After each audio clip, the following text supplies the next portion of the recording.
Tajb għattin qari se noħduh mill-Vanġelu ta' Mattew kapitlu 6, attualment se naqraw mill-priedka ta' Ġesu fuq il-muntanja. Żewġ porzjonijiet li t-tnejn għandhom x'jaqsmu mat-talb. Tajjeb? Mela Mattew 6 minn vers 5 sa 15.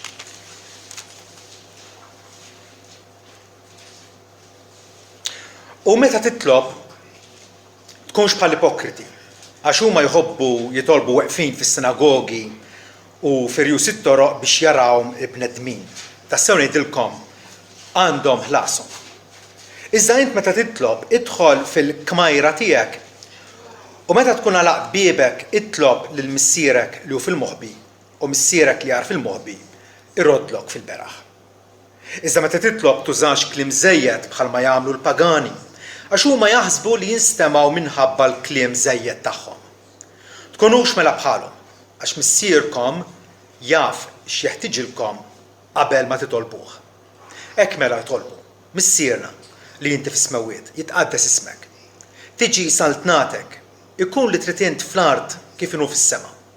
Ħobżna ta' kuljum għatina llum u għafrinna djuna bħalma naħfru lill-midjunin tagħna. U la ddaħħalniex fit-tiġrib iżda eħlisna mill-ħażin għax tiegħek issaltna u s-seta u l-glorja għal dejjem. Amen. Għax jekk taħfru l-bnedmin ħtijietom, jaħfrilkom kon missierkom li hu fis-smawiet. Iżda jekk ma taħfrux il-bnedmin ħtijietkom, lanqas missierkom ma jaħfrilkom ħtijietkom. Se ngħaddu għal kapitlu 7 minn vers 7 sa 11 fejn Ġesu jerġa' ikellimna fuq it-talb. Itolbu u jingħatalkom, fittxu sibu, ħabtu u jinfetħilkom. Għax kull min jitlob jaqla u min ifittex isib u lil min ħabbat jinfetaħlu. Jew minnu minnkom il-bniedem li jekk ibnu jitolbu ħobża jagħtih ġebla, jew jekk jitolbu ħuta jagħtih serb. Jekk intom li intom ħżiena tafu kif tagħtu qotji tajba lil uliedkom, kemm iżjed missierkom li fis-smawiet jagħti ħwejx tajba lil dawk li jitolbuh. Amen.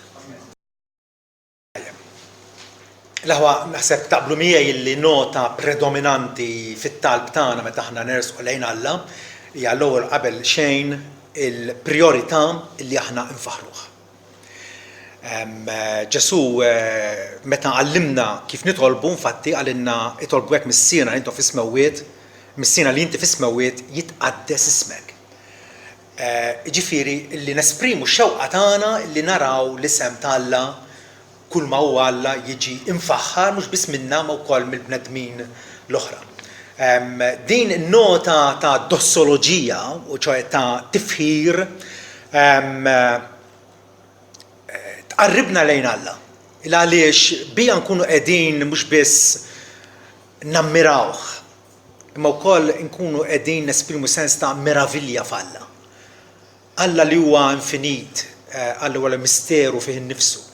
Alla Trinità, Alla huwa wieħed fi 3 persuni li jeżista mill-eternità, li huwa indipendenti minn kollox, suffiċenti fih innifsu, li huwa s-sors ta' kull tieba, ta' kull qdusija, ta' kull erf.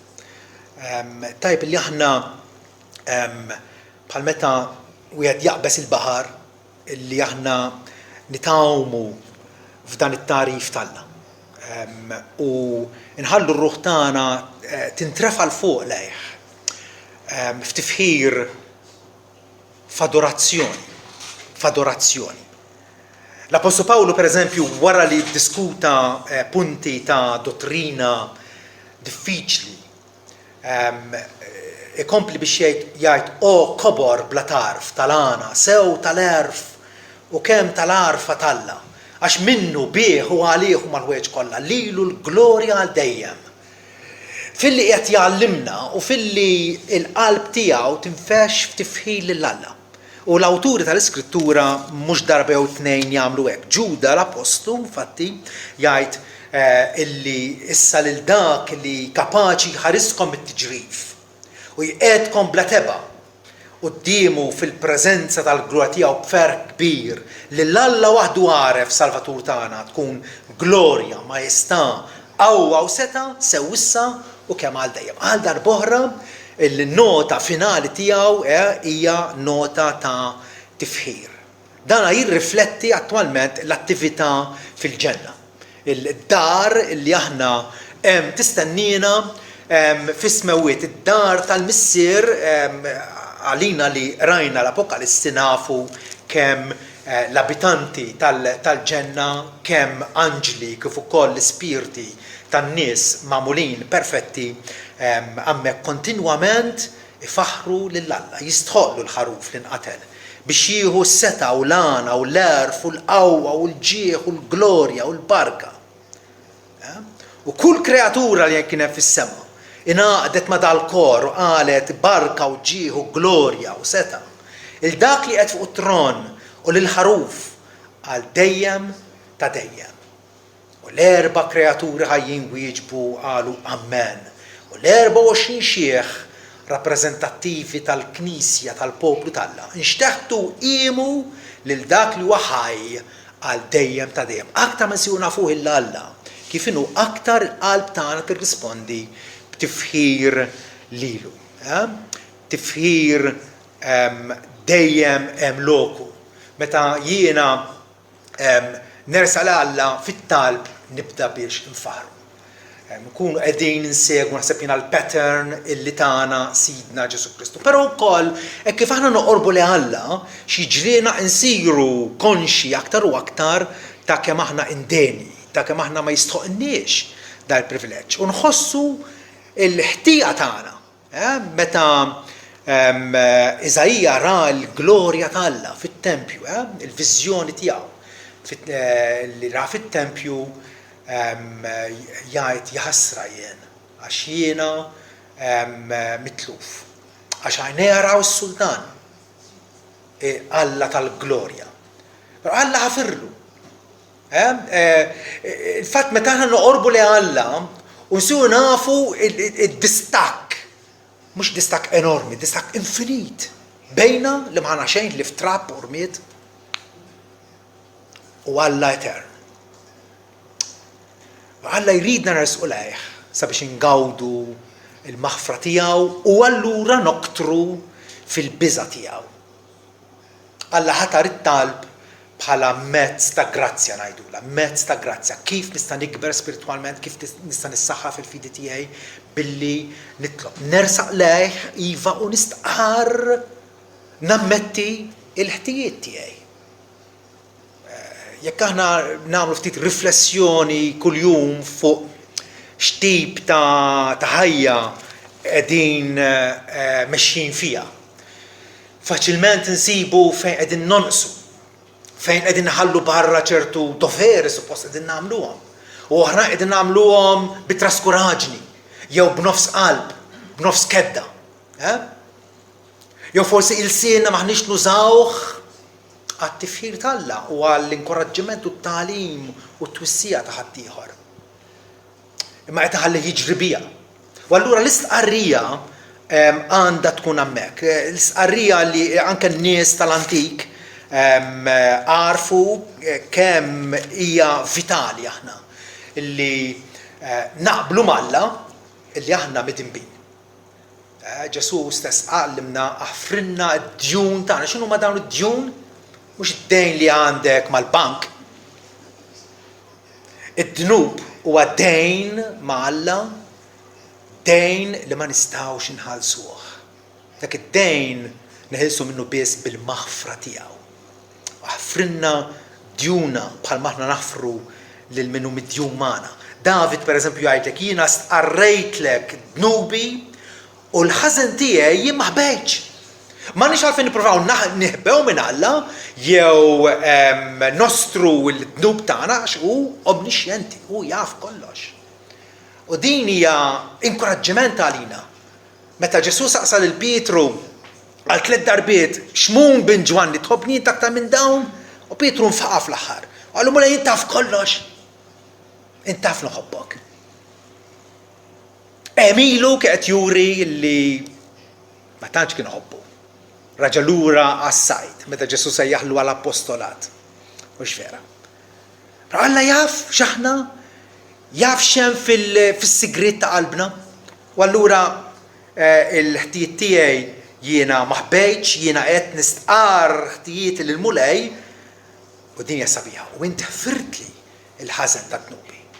Ġwanni jgħallimna l-istess ħaġa li aħna jekk aħna nistqarru ħtijietna Alla huwa fidil u ġust. Ma min nistqarruhom miegħu. Għax kif jgħid David kontra tiegħek biss jiena dnibt u għamil dak li huwa ħażin f'għajnejk. Hija l-liġi tal-Alla li ksirna u allura hija l-maħfra tiegħu li aħna neħtieġu. Fit-talb tagħna allura aħna nirrestawraw ir-relazzjoni tagħna mal-Alla. Meta nkunu miksur miegħu nistgħu nistqarru l-ħtijiet tagħna, imma wkoll nirringrazzjawh. Għaliex il-ħajja tagħna hija sensiela interminabbli, sensiela ma taqta' qatt, katina sħiħa ta' barkiet, waħda kontra l-oħra. Ġwanni jgħid li l-liġi ngħatat permezz ta' Mosè ma l-grazzja u l-verità ġew permezz ta' Ġesu Kristu. U mill-milja tiegħu, mill-fullness tiegħu, aħna nirċievu grazzja kontra grazzja. Kif nistgħu nifhmuha din? Meta tmur ma' xatt il-baħar u tara il-mewġ, jista' jkun mewġ kbir u żgħir, imma ħin kollu qed jaħbad max-xatt, mal-blat, ħin kollu waħda wara l-oħra. Il-grazzja tal-Alla ma taqta'at. U allura sewek hija barka fiżika. Il-fatt li Alla qed iżommni b'saħħti. Il-fatt li għandi impjieg. Il-fatt li għandi fennoqgħod, li għandi karozza, li għandi dawn l-affarijiet kollha, għandi l-ilbies x'nilbes. Li qed nieħu nnifs. Imma wkoll il-barkiet spiritwali illi Ġesu għanina bihom, għamilna nies rikki bihom. Imbierek ikun Alla u missier Sidna Ġesu Kristu. Li berikna fl-imkejn ta' smawit b'kull barka spiritwali bi Kristu Ġesu ibnu. U dal-barkiet spiritwali jibdew bil-predestinazzjoni tiegħu mill-eternità.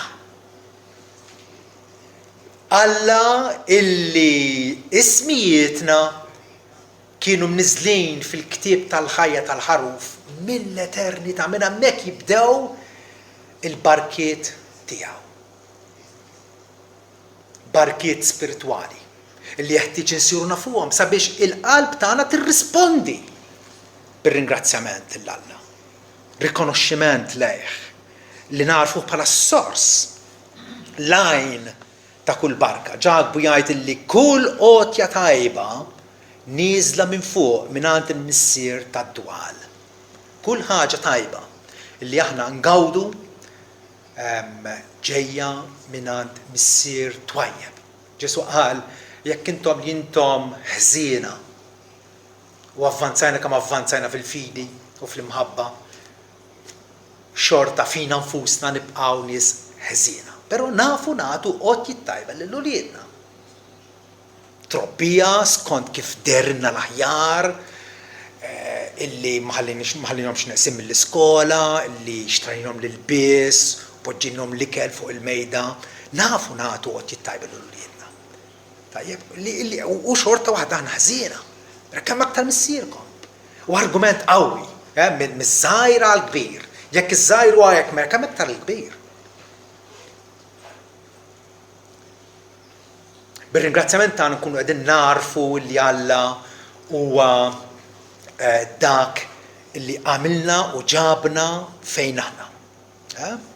Li Alla qed iwettaq il-pjan etern tiegħu individwalment għal kull wieħed u waħda minnha. Però fit-talb tagħna infatti talb, il-kelma Maltija talb, meta jien qed nitlob, ġifieri jiena qiegħed nagħmel rikjesta, qed nagħmel petizzjoni. Għandi bżonn xi ħaġa. Nista' niġi ngħidlek għandi bilanċ, għatini tazza ilma. Dik hija talba. Tajjeb?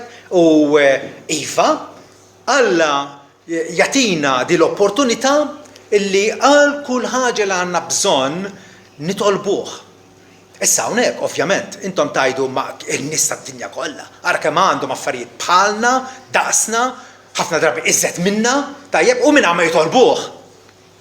Allura kif inhu hekk?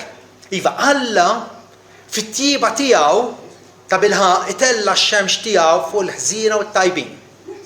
U jibgħat ix-xita tiegħu fuq il-ġust u l-inġust. Però għajdu li intom. Min igawdi dawk il-barkiet? Min igawdihom ta' bilħaq? Dak li jaraf l-awtur tagħhom jew dak li jirċivihom, skużawni l-espressjoni, bħal ħanżir, għax il-ħanżir titimgħu. Qed tifhem? U ma juri ebda rikonoxximent. U minix qiegħed naġġibgħu hekk meta aħna ma nirrikonoxxux il-Alla fil-barkiet innumerabbli li jagħtina, minix qiegħed naġġibha meta niddeskrivi lil nifsi bħala ħanżir, jekk nirċievi minn għaliex il-Bibja hekk tagħmel. Il-Bibja tqabbel il-bniedem ma' bima, bla sens. Jekk aħna nirċievu mingħajr ma rroddu ħajr. Tajjeb, iva, ħanitolbu il-Alla u ħanfittxu li Alla jagħti każ il-għajta tagħna. Meta ma jagħtix każ ħanaraw il-ġimgħa d-dieħla jekk Alla jrid. Meta nagħmlu awtopsja fuq talb mhux mismuħ għaliex ċertu talb jibqa' ma jinstemax. Tajjeb, ma dik għall-ġimgħa d-dieħla. Alla wiegħed u għalinna illi widnejja mhumiex tqal biex ma jisimgħux. U lanqas idi mi qasira li ma tistax tgħin. Imma ħtijietkom bedu lili minnkom u intom minni. Mill-bqija Alla jagħti widen għall-għajta ta' niesu. Ġesu jassigurana li Alla jagħmel vendikazzjoni minn uliedu illi idumu jitolbuh. U allura jiena nitlob għal bżonnijiet tiegħi, però nafu wkoll nitlob għal bżonnijiet ta' ħaddieħor, jista' jkunu raba tiegħi immedjati jew ħbieb jew missjonarji jew kwalunkwe. Tajjeb? Din ngħidula interċessjoni. ċertu nies kienu famużi ħafna biex jinterċidu għal ħaddieħor. Nasab jiena fil-Bibja li żed wieħed famuż huwa l-Apostlu Pawlu. Il-ħallilna ħafna talb li kien jitlob għal nies li jafhom għal kongregazzjonijiet diversi. L-interċessjoni, meta aħna niltaqgħu biex nitolbu flimkien, tajjeb, parti sewwa mill-ħin ikun qegħdin nitolbu għal missjonari, nitolbu għal ħaddiema Kristjani, qegħdin nitolbu għal knejjes evanġeliċi oħra f'pajjiżna. Nitolbu għal ħaddieħor jekk hemm xi ħadd li huwa marit jew ma jiflax jew dieħel jagħmel operazzjoni. Tajb, nemmnu li Alla huwa ħaj, Alla li huwa qrib tagħna u Alla li huwa interessat intimament fiċ-ċirkostanzi u d-dettalji kollha ta' ħajjitna. Alla li jaf il-ħruġ u dħul tagħna, jaf ħsibijietna mill-bogħod. U allura għal min għandi nitlob partikolarment għal Knisja ta' Kristu li hija għażiża għal Alla. Ja il-mimmi ta' għajnejn Alla hija il-mifdija tiegħu nitolbu għalihom, pereżempju fis-Salmi 28 vers 9, David jgħidlu salva l-poplu tiegħek u bierak il-wirtek kun ir-raj tagħhom u erfaħħom għal dejjem u ħsiebhom indokrom mexxihom lejn il-destinazzjoni tagħhom. L-Apostlu Pawlu infatti jgħidilna fl-Efesini 6 vers 18 sabiex nitolbu għal qaddisin kollha. Għal qaddisin kollha. Kultant nitolbu bierek il-Kristjani oħra f'pajjiżna. Le, ma tajjeb illi anke insemmu l-ħaddieħor bismu. It-talba nagħmluha speċifika, nagħmluha pointed. Itolbu għal qaddisin kollha. Mhux itolbu lil qaddisin kollha. Hawnhekk ċertu affarijiet bażiċi li saħna jilna li klirjajnihom, però ħafna nies hawn jiżbaljaw x'vera. Li jitolbu lil ħafna qaddisin, ħafna mit-talb u indirizzat lil Marija li ħasra. Marja nfisha meta rat li kien hemm nuqqas waqt it-tiex ta' Kana, lil-qadi qaltilhom għamlu kif jgħidilkom.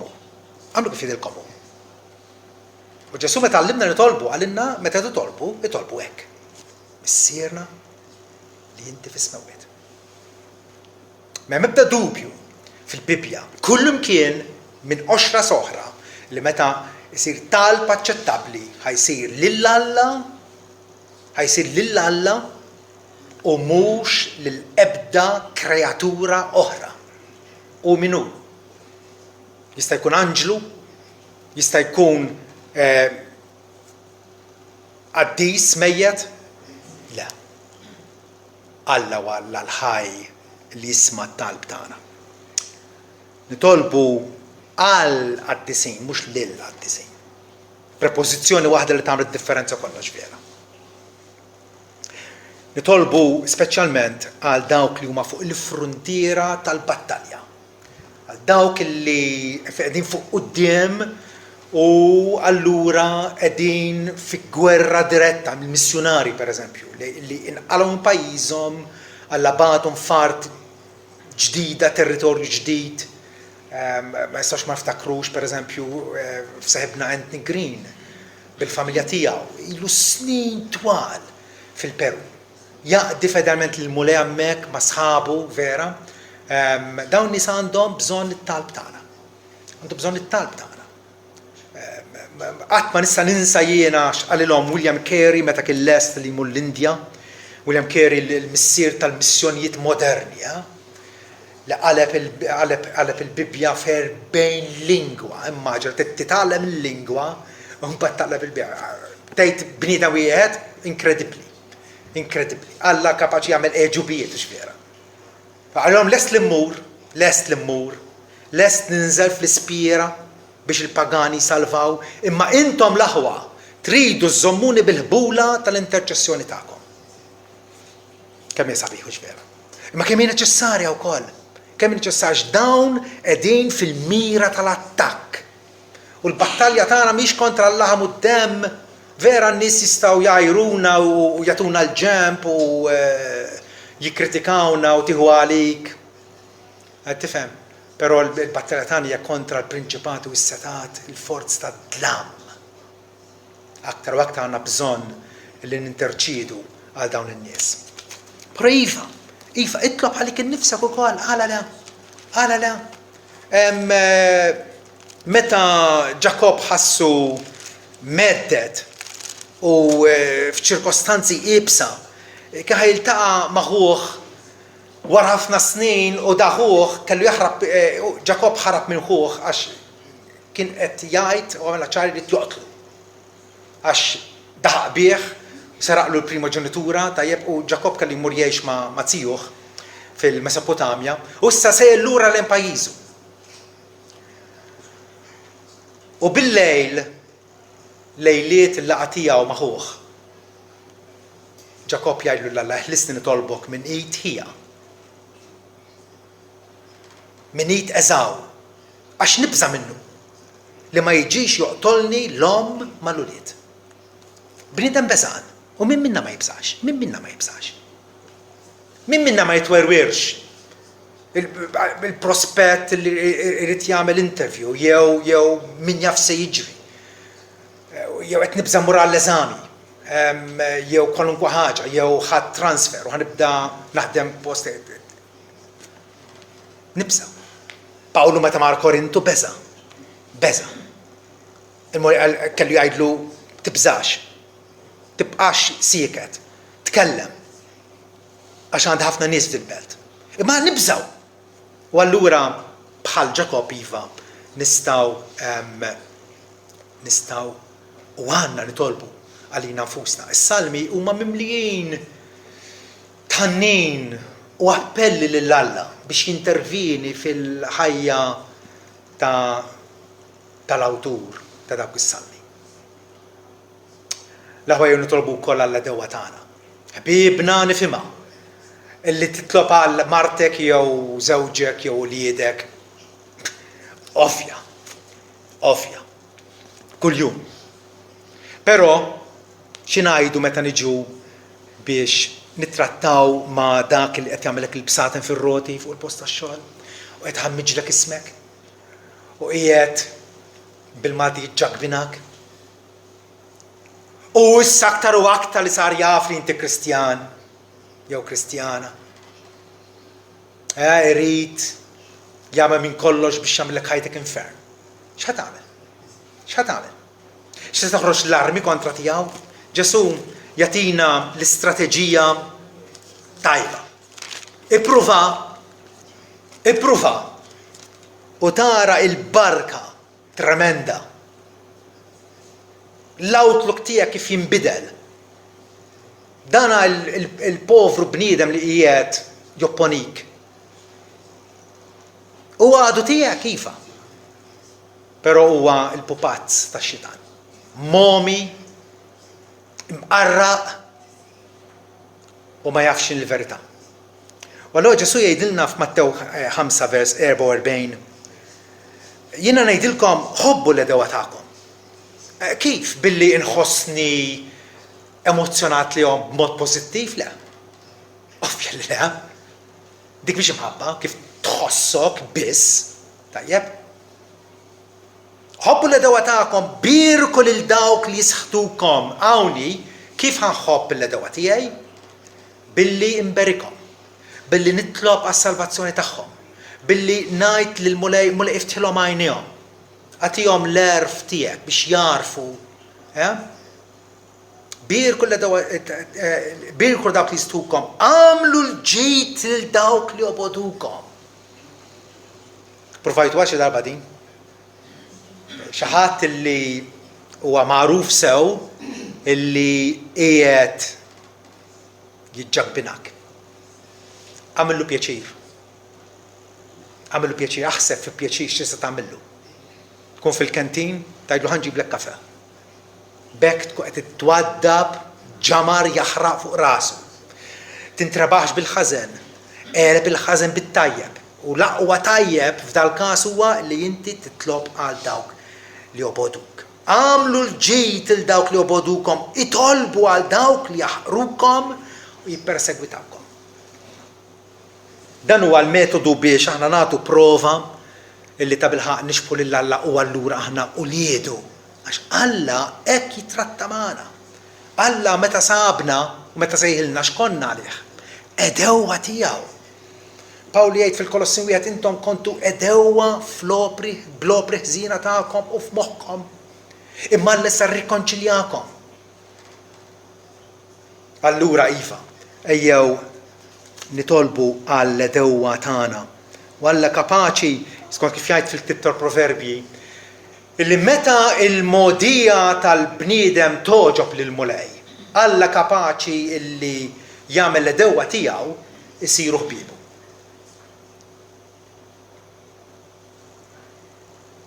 Ejn nitolbu wkoll għal kull xorta ta' bnedmin ħajjin. Partikolarment dawk li huma f'awtorità fuqna.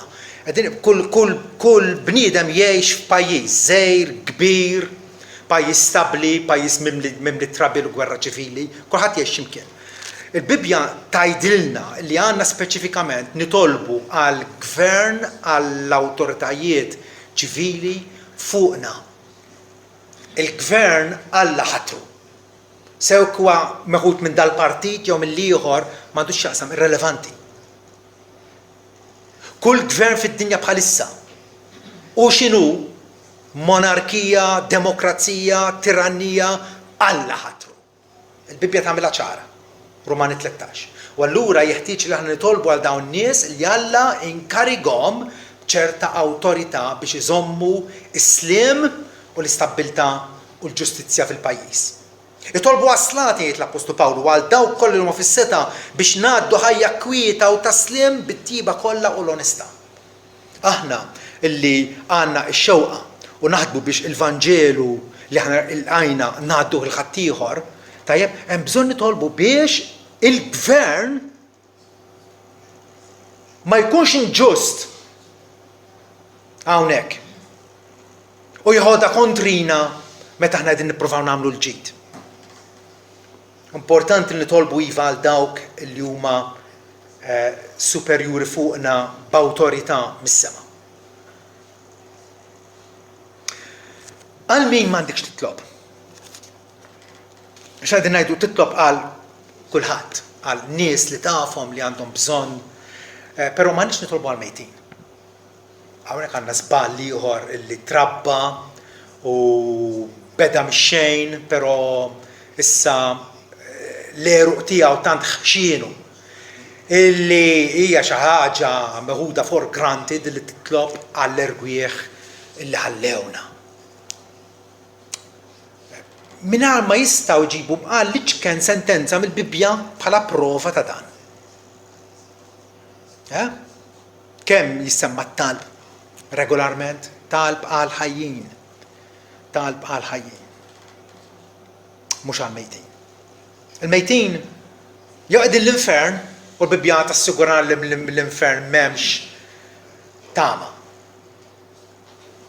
Għax hija kundanna l-eternità. Jew qegħdin il-ġenna u allura m'għandhomx bżonn it-talb tiegħek il għaliex iva daħlu fil-preżenza immedjata tal-Alla. Imma jgħidulna hemm il-purgatorju. Il-purgatorju hija finzjoni, hija ħrafa. Hija ħrafa l meta ma tissemmix fil-Bibbja. It-tieni hija ħrafa il għaliex jekk hemm purgatorju, is-sakrifiċċju ta' Kristu ma jiswa xejn. Ġesu ma rnexxilux jaqlanna il-maħfra sħiħa ta' dnubiet kif difatti tiddikjara l-Iskrittura. Le, ma nitolbux għal nies li huma mejtin u lanqas għal nies tgħidilna l-Iskrittura li huma magħrufa li dimbu bid-dnub tal-mewt. X'inhu dan id-dnub? Jissemma fl-ewwel Ġwanna 5:16. Jekk wieħed jara l-ħuħ jagħmel dnub imma mhux dnub tal-mewt, għandu jitlob. U Alla jagħtih il-ħajja għal dawk li jdimbu mhux bid-dnub tal-mewt. Hemm dnub tal-mewt, ma ngħidx li għal dan għandu jitlob. Dan id-dnub tal-mewt jew li jwassal għall-mewt huwa id-dawwa kontra l-Ispiritu Santu. Ġesu wissa lill-Fariżej ta' żmienu meta kienu qegħdin jgħidu ripetutament illi Ġesu qed jagħmel il-mirakli u l-emejjel setana tiegħu bis-saħħa ta' Baalżebub, bis-saħħa tax-xitan. Meta fil-fatt Ġesu qed jagħmel bil-qawwa tal-Ispiritu Santu. U Ġesu qal tinsabu f'periklu ta' dnub li ma jinħafirx. U l-uniku dnub li l-Bibbja tgħid ma jinħafirx. Meta bniedem vilment, b'mod deliberattiv, b'mod apposta, b'mod viljak, b'mod konxi. Tajjeb, issibu jirrepeti u jisħaq u jgħid illi Ġesu ġej mix-xitan u li għamlu bil-qawwa tax-xitan. Dak il-bniedem ikun dineb bid-dnub li ma jħafirx. Bibbja tgħid. U Ġwan qed jgħidilna għal dak it-tip ta' bniedem titolbux il għaliex huwa lilin mit-tama. U lilin Alla jkun telqu lilin minn kull tama. Frattant il-Bibbja tinkoraġġina biex nitolbu. Għal xiex nitolbu? Nitolbu dejjem għal ħwejjeġ leċiti, għal ħwejjeġ illi għandhom l-approvazzjoni tal-Alla. Jekk jiena nitolbu mulej ħanieħu biljett tal-lotterija għax issa ħxiena tsewwa. Tajjeb u nixtieqek trebbaħni biex nofshom nagħtihom il-missjoni. Tajjeb dik hija talba ħażina, talba żmerċa għaliex ma tix tkun wisq għaref biex tinduna li hija talba motivata mir-rejba. Mir-rejba. Tajjeb il-mod tal-Iskrittura huwa li inti taħdem b'responsabilità, taqla l-paga, tajjeb u tirrikonoxxi l-Alla li tak il-ħila u tak is-saħħa biex iva tgħix mhux biss ħajja indipendenti ma tkun kapaċi wkoll tgħin il-ħadd ieħor. Tajjeb, jekk tkun il-missierietna kienu jgħidu jekk trid issir sinjur, jew trid issibhom teżor il-flus x'imkien, jew tret il xi ħadd sinjur. Tajjeb, però Alla il-mod providenzjali tiegħu hija b'impjieg onest. Alla jagħtik il-ħobża tiegħek ta' kuljum. Tajjeb, allura importanti li meta nitolbu għal affarijiet leċiti, affarijiet illi iservu għal glorja tal-Alla kif diġà għadna. It-talb tagħna irid tkun imlewwen b'din il-konsiderazzjoni ewlenija, l-ewwel qabel xejn, għal glorja tal-Alla. Biex il-fama tal-Alla, r-reputazzjoni tal-isem tal-Alla tkun tikber fl-għajnejn tan-nies, fl-istima tan-nies. Għalhekk Ġesu jgħid l-ewwel ħajitqaddes ismek. Ħajitqaddes ismek. Imbagħad ukoll ħanitolbu għal ġid tal-Knisja, għall-avvanz tas-saltna tal-Alla f'pajjiżna partikolarment nixtiequ li pajjiż li ilu mċaħħad ħafna bil-Vanġelu. Meta kont żgħir kien pajjiż reliġjuż ħafna u x'vera. Illum qed isir aktar ma jmur materjalista kif ngħidu minn ġottaġin għal ġonnar, it-tama tagħna tinsab falla l-ħaj. Fl-Evanġelju li hu jrid li jxandar fis-safa tiegħu. David f'Salm 51 vers 18 jgħidilna l-Alla jgħidlu għamel il-ġid il-Sion fit-tieba tiegħek. Il-ħitan ta' Ġerusalemm erġa' bnihom. Ma sibx qed titkellem biss fuq Ġerusalemm, il-belt kapitali ta' dakinhar, imma Ġerusalemm is-simbolu tal-ġema tal-poplu tal-Alla. Għamel il-ġid il-Sion fit-tieba tiegħek. Għajta li terġa' tirrepetu ruha f'Salm ieħor. Fejn itolbu għal islim għal Ġerusalem, ħajkollhom islim dawk kollha li jħobbuk. Allura nitolbu għall avvanz tal-Evanġelu f'pajjiżna. Inqasmu ħafna letteratura, nitkellmu man-nies, nużaw il-mezzi moderni tal-internet biex inwasslu l-Evanġelju, però dak kollu ma jkun jiswa xejn. Jekk ma nkunux qegħdin insettqu dan il-Ministeru tagħna b'talb ferventi, b'interċessjoni għan-nies biex imur joħloq konvinzjoni fil-qalb tan-nies. Konvinzjoni li twassal għal konverżjoni ġvera.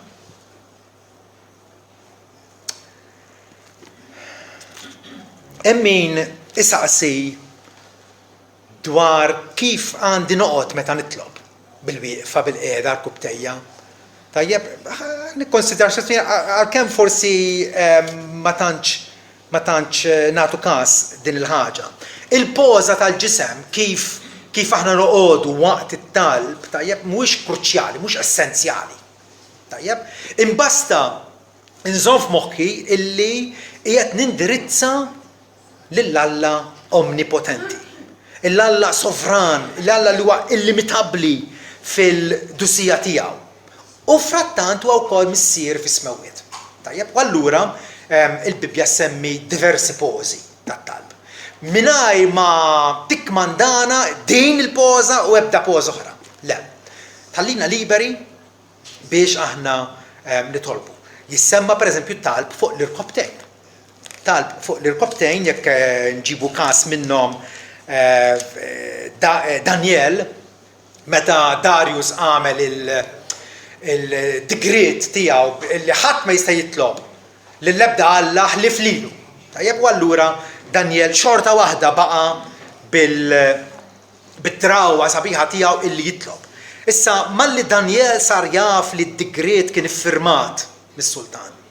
Daħal f'daru fejn kellu l-orfa tiegħu jew il-kamra tiegħu bit-twieqi miftuħa jħarsu lejn Ġerusalem, 3 darbit kull jum kien jinżel għal kubteħ, jitlob u jizzaħħajr quddiem Alla tiegħu bħalma kien jagħmel qabel.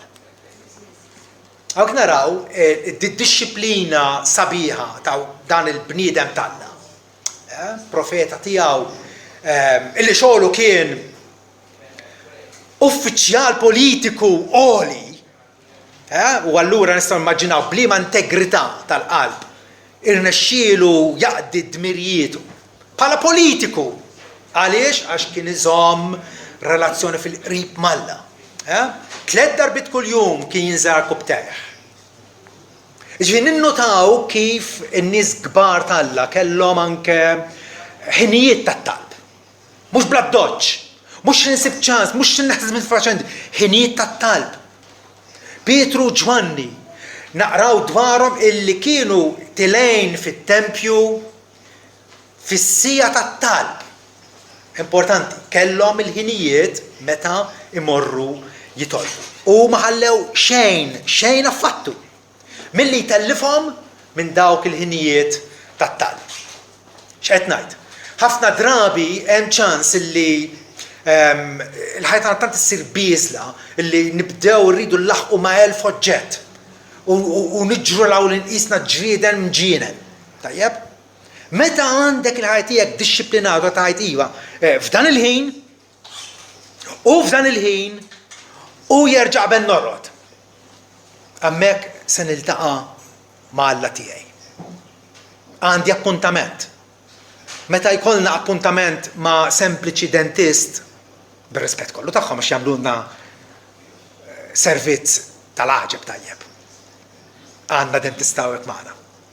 Ġifieri tajjeb li ma ngħidux kontrihom. Imma żommuh l-appuntament magħhom. Inżommuh. Għaliex? Għax nistmaw il-professjoni tagħhom. Meta niftakru li meta nitolbu aħna qegħdin niltaqgħu ma' Alla omnipotenti l-ħalliq tas-sema u l-art, dak li għamilna fi xbija tiegħu, dak li sejħilna, dak li fdina, dak li tagħna l-ħajja ta' dejjem. U allura ma nżommux l-appuntamenti tagħna. Tajjeb li aħna bħala Knisja għandna appuntament partikolari għat-talb, darba fejn 15. Tajjeb li nżommuh. Naf li din il-ħaġa nirrepetija, però tajjeb li aħna nitolbuh. Daniel talab fuq l-irkobtejn, però nisimgħu dwar nies li anke fl-umiljazzjoni tagħhom anke nxteħtu mal-art, b'wiċċhom mal-art. ċerta postura li kważi qas tgħaddilna minn rasna. Imma Eżekjel kien wieħed minn dawk li jgħidilna li f'kapitlu 11 vers 13 imbagħad jiena nxtħiet tal-wiċċi u għajjat bleħen qawwi u għedt Sidi mulej, se tagħmel int irda għal kollox mill-bqija ta' Iżrael. Ġifi f'din il-kriżi fejn il-ġudizzju ta' Alla kien imminenti fuq il-poplu tiegħu minħabba ħtijietom. Eżekjel jintefħ l-wiċċu mal-art bħalma għamel Mosè, bħalma għamel Abraham u oħrajn. Però nistgħu wkoll nitolbu bil-wieqfa. Ħafna mit-talb tagħna jkun bil-wieqfa il-qassisin u l-Leviti, infatti David ordnalhom biex jieqfu kuljum, joqogħdu bil-wieqfa kuljum sabiex jirringrazzaw il-mulej u jfaħruh għan-nom ta' Iżrael. Imma wkoll nistgħu noqogħdu bil-qiegħda. Tajjeb ħafna drabi naħseb jiena noqogħdu bil-qiegħda, nkunu d-dar nsibu siġġu, ġesu jgħidilna jidħlu fil-kmajra tagħkom, tgħidli ma għandix waħda. Il-kelma tamejon infatti tfisser maħżen fuq naħta ġewwa, fejn ma joqgħodux nies. Tajjeb? Ġifieri, is-sitwazzjoni hija din. Jekk inti tinserta qed ġo familja fejn m'hemmx wiesa biżżejjed, fittex rokna l-kwiet, mur inħeba x'imkien waħdek biex hemmhekk titlob il-Alla fil-privat. Jiena trabbejt familja ta' 8 u għal 10 snin ta' 9, apart il-klipu l-tates. Tajjeb, u meta għaraft l-mulej u minn ċkuniti 20 sena, għaraft li issa jeħtieġ li jiena nitkellem għalla niltaqa' miegħu. Tajjeb, kont nitla' fuq il-bejt, kont nixxabbat kellna tuta enormi fil-mandra. Tajjeb, għaliex imkien ieħor ma kien hemm tranquillità. Hija jista' jgħid. Imkien ieħor. Ma kien hemm illi trid post fejn ma jitelfek ħadd. La t-telefon, la l-qattus u ħadd. Dik l-idea. U hemmhekk titlob bil-moħbil il-missierek li mbagħad irrodlok fil-beraħ, tajjeb? Nistgħu nitolbu wkoll bajnejna miftuħa, aħna għandna l-ħabta li nagħlquhom u mbaxxu rasna. Għaliex l-idea hi li tikkonċentra aktar. Jekk iżommhom magħluqin iżejjed tibda torqod imbagħad. Jiġifieri int taf il-Kostituzzjoni tiegħek, int tifhem lek innifsek mhux jien ngħidlek, int taraf x'inhu l-aħjar. Jekk imqannem musa tiddistrattak, tajjeb ma forsi inti jaqbillek titlob billi timxi tmur passiġġata x'imkien fil-kampanja u titlob intu miexi jekk kapaċi tagħmilha. Jiena nagħmilha. Int taf li jekk innifsek l-aħjar. U għalhekk Alla jagħtina din libertà biex iva jekk fi żmien Ġesu il-metodu komuni kien li jerfgħu ħarsithom lejn is-sema. Jiġifieri ħaġa li tindika l-komunjoni u intimità bħal meta ħabib jitkellem wiċċ b'wiċċ ma' ħabib ieħor. Meta nafu li missiena li inti fis-smawiet mhux għax mhux fuq l-art, Alla jinsab kull imkien. Imma rridu nindirizzawh bħala Alla eżaltat fuq kollox. U allura naraw pereżempju lil Ġesu nnifsu fil-Ġwanni 17 dal-kliem tkellem Ġesu u refa' għajnejh lis-sema u qal missier waslet is-sija. U għandna talba pjuttost twila tiegħu fiċ-ċenaklu fejn qed jitlob hawnhekk. B'għajnejh merfuqa lis-sema. Hija poża sabiħa ħafna, sinifikanti ħafna. Ma wkoll bidejna molli għal fuq, la. Ħafna jaħsbu li hija poża simbolika, però l-Apostlu Pawlu jgħid fl-ewwel ittra l Timotju kapitlu 2 vers 8 irrid mela li l-irġiel jitolbu kull imkien billi jollu jdejn qaddisa bl-għadab jew dubbi. Ġifieri dawn huwa ftit mill-pożi li semmi l-Iskrittura. Adotta dak li huwa tajba, però anke illum ferħan tajjeb mena nitlob bil-wieqfa. Illum mikdud tajjeb għallu għan nixteħed għal wiċċi mal-art. Inti taf. Illum ħossni umiljat. U allura tkun ħaġa naturali tinżel fuq il-cupcake. Tajjeb, laqwa li il-poża tal-ġisem, aħna għandna ġisem ma stawx naħarbuh. Dawn għajjin, ruħu ġisem, qegħdin f'unità bejniethom, jimiex ruħu waħdi, ruħu ġisem. U Ġesu salva lir-ruħi u lill-ġismi.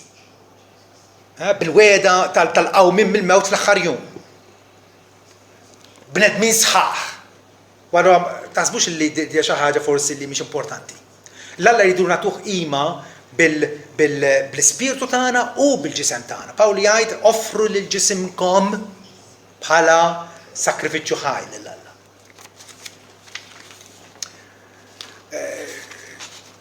Tozer, wieħed mill-awturi favoriti tiegħi, jgħid il-fatti l-għan ta' kull Kristjan, l-iskop ta' kull Kristjan għandu jkun li jgħix fi stat ta' qima kontinwa. Ta' qima il-ħin kollu. Il-ħin kollu. Li inti tħarreġ lek innifsek tgħix fil-preżenza konxja tal-Alla. Int fejn int ma min int qed tiftakar illi Alla hu missierek. Illi Ġesu waħuk u ħabbek u tali nnifsu għalik. Qima kontinwa. Ikun żball kbir jekk ngħid ħanitlob din il-5 minuti u dil-kwarta u dil-kwarta u l-bqija tal-ġurnata ħanejxa sekulari, ħanejxa skont id-dettami tas-soċjetà tiegħi. Le. Il-qima il-ħin kollu. U allura meta b'dan l-atteġġjament, din l-attitudni mbagħad it-talb tagħna ikun ta' bilħaq aċċettabbli għalih. Kif tista' titlob aħjar? Kollha kemm aħna nitolbu xi ftit jew wisq, nistgħu nitolbu aħjar. Nistgħu nitolbu l-hawnhekk ħa titgħallem titlob billi tkompli titlob. Kultant waħda mid-diffikultajiet hija ta' forsi anke Kristjan ġdid illi isib ruħu jirrepeti l-istess ħaġa kull darba. Bl-istess frażijiet, bl-istess sentenzi, bl-istess ordni. Tajjeb, ma jtażwel taqbad il-missala allura tal-Anglikani u tal-Kattoliċi u taqra t-talb tiegħek minnu.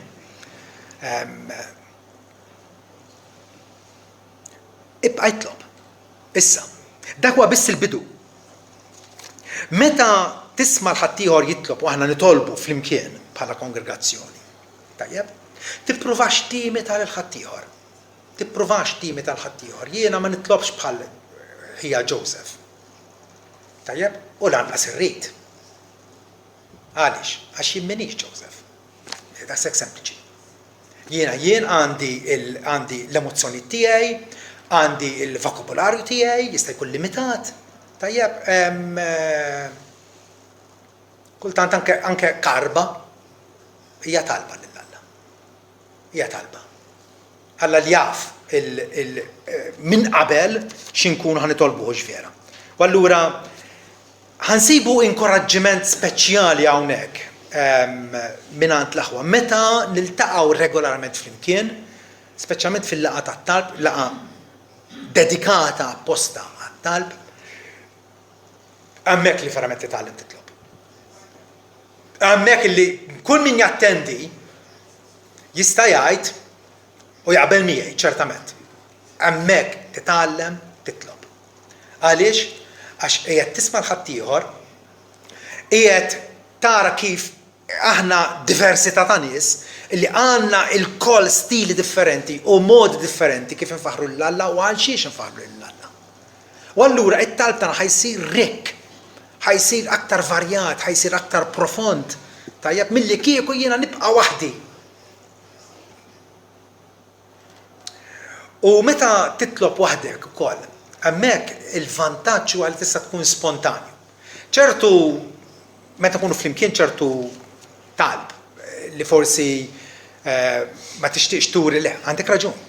Jekk hemm xi ħaġa li ma tixtieqx illi tkun magħrufa, żomma talb privat. Allora meta qiegħed waħdek titlob lill-Alla, tista' tkun spontanju, tista' tkun trasparenti u miftuħ.